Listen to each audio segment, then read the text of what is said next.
This reading is from the 21st chapter of the fourth book of the Torah.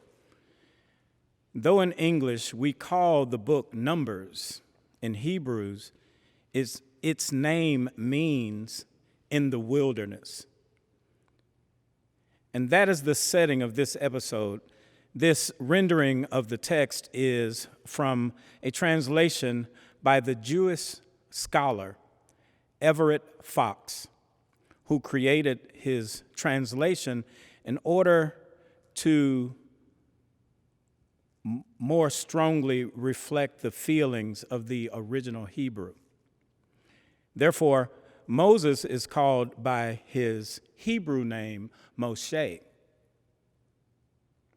The story begins as the people of Israel, who have journeyed for 40 years through the wilderness of Sinai, are approaching the promised land.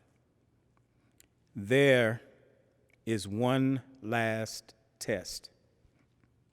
So I will be reading Numbers chapter 21, verses 4 through 9. The Israelites march from hills, hill by the Reed Sea Road, to go around the land of Edom, and the people became short-tempered on the way. The people spoke against God and against Moshe. Why did you bring us up from Egypt to die in the wilderness?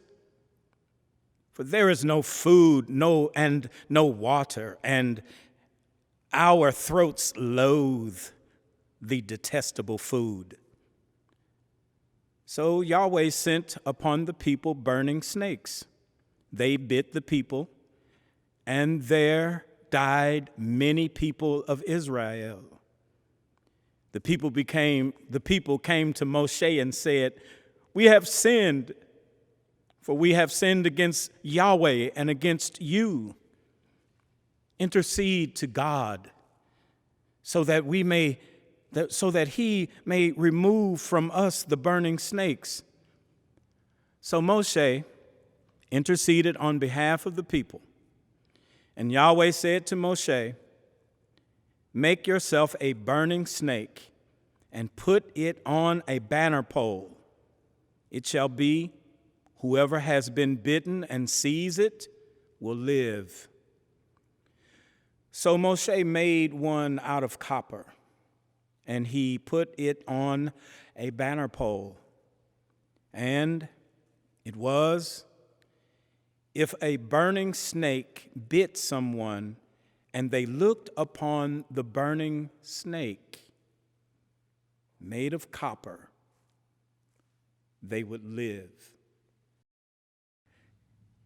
From the Gospels, I will be reading John, the 3rd chapter, from the Inclusive Bible.